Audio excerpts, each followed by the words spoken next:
दिल से आभारी हूं आप सबका।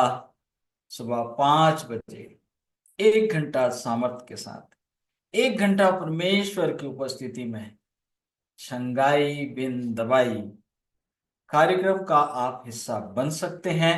मैं दिल से आपका स्वागत करता हूं, दिल से आभार व्यक्त करता हूं। और मेरी कोशिश है, मेरा प्रयास है कि आज फिर परमेश्वर का अनुग्रह, परमेश्वर की करुणा, परमेश्वर का प्रकाशन आपको और मुझे मिलने पाए। ये कार्यक्रम का उद्देश्य है कि लोग physically, mentally, spiritually, financially, socially हर तरह से स्वस्थ, सुखी और संपन्न हों। ये कार्यक्रम यीशु मसीह की उस प्रतिज्ञा पर आधारित है जो उसने कहा है कि मैं इसलिए आया कि तुम जीवन पाओ और बहुतायत का जीवन पाओ। बहुतायत का जीवन परमेश्वर हमें देना चाहता है। ये जीवन हमें मिल सकता है, लेकिन इसके लिए एक ही शर्त है कि हम बहुतायत की मानसिकता को विकसित करें। आज के वचन में हम बढ़ना चाहते हैं। जो मूसा के द्वारा बताया जा रहा है, ये पवित्र स्थान के बारे में जानकारी है। आने वाले समय में इसको हम और विस्तार से सीखेंगे। अभी हम ये सीख रहे हैं कि जो पवित्र स्थान बनाया गया था उसके दो हिस्से थे। एक था पवित्र स्थान और एक था महापवित्र स्थान। महापवित्र स्थान में केवल वाचा का संदूक था। वाचा के संदूक के अंदर एक कटोरा मन्ना था, हारून की छड़ी थी, और बॉक्स के अंदर जो है 10 आज्ञाएं पत्थर की पट्टियों पर लिखी हुई थी। हमने पिछली बार सीखा था उसका जो कवर था, जिसको प्रायश्चित का ढक्कन कहा जाता है, वहां उसके ऊपर खरूब लगे हुए थे। और एक और बात थी, वहां मूसा की जो पुस्तक थी, मूसा की व्यवस्था की जो पुस्तक थी, वो वाचा के संदूक के पास में रखी हुई थी।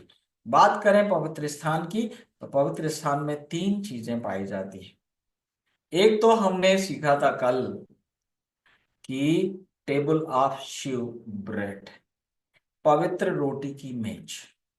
और आज हम सीखने वाले हैं दीपदान के बारे में, कैंडल स्टिक के बारे में। आपको पता है वो कितने सोने का बनाया गया था? 34 किलो चोखे सोने का वो एक ही दीपदान बनाया गया था, जिसमें सात सात प्रकाश स्तंभ थे। 7 जगह से, जहां दीप, अगर आप कैंडल लगाएंगे तो 7 कैंडल लगा सकते हैं, या फिर आप उसमें जब ऑयल डालेंगे, पवित्र तेल डालेंगे, उसको जलाएंगे तो 7 जगह से प्रकाश आएगा। और इस तरह से पूरा पवित्र स्थान क्या हो जाता था? जगमगाता था। याजक की यह जिम्मेवारी थी कि प्रत्येक दिन जिस तरह से वो रोटियों को बदलते थे, पुरानी रोटी हटाकर नई रखते थे, उसी तरह से हर शाम को आकर उन्होंने दीपदान तैयार करके दीपक जलाने होते थे। और सुबह को दीपक को बुझाकर उनकी गुल तराशी करनी पड़ती थी, उनको साफ करना पड़ता था, और वो तैयार रहते थे। मेरे प्रियो, हम इसमें बहुत डिटेल में नहीं जाएंगे, लेकिन जो शिक्षा हमें मिलती है उसके बारे में हम सीखना चाहते हैं। ये जो जिस तरह से वो जो मेज थी, मेज पर रोटियां थीं, और हमने सीखा, वो दिखाता है यीशु मसीह के लिए जो हमारे जीवन की रोटी है। और यीशु मसीह किस रूप में हमारे पास है? अपने वचन के रूप में वो हमारे पास है। और अगर इससे काम नहीं चल रहा है तो घुटने टेक कर उनके लिए दुआ करनी है जो दुनिया में है मगर उनके पास नहीं। अगर आपके पास परिवार है तो घुटने टेक कर आप उनके लिए क्या दुआ करेंगे जिनके पास परिवार नहीं है? अगर आपके पास आंखें हैं तो क्या आप उनके लिए दुआ करेंगे घुटने टेक कर जिनके पास आंखें नहीं है? आप बोल सकते हैं, क्या आप उनके लिए दुआ करेंगे जिनके पास जुबान नहीं है? आपके पास हाथ है, क्या आप उनके लिए दुआ करेंगे जिनके हाथ नहीं है? आपके पास पाँव है, क्या आप उनके लिए दुआ करेंगे जिनके पास पाँव नहीं है? जब आप ऐसा करेंगे तो आपका जो क्रोध है, आपके अंदर जो डाह है, जो ईर्ष्या है, जो जलन है, जो बुराई की भावना है, ये सारे अंधकार के काम हैं, ये चले जाएंगे।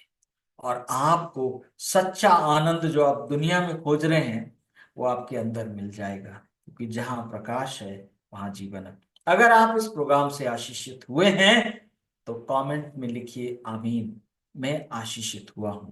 अगर आपको कोई प्रार्थना निवेदन है तो जरूर भेजिए।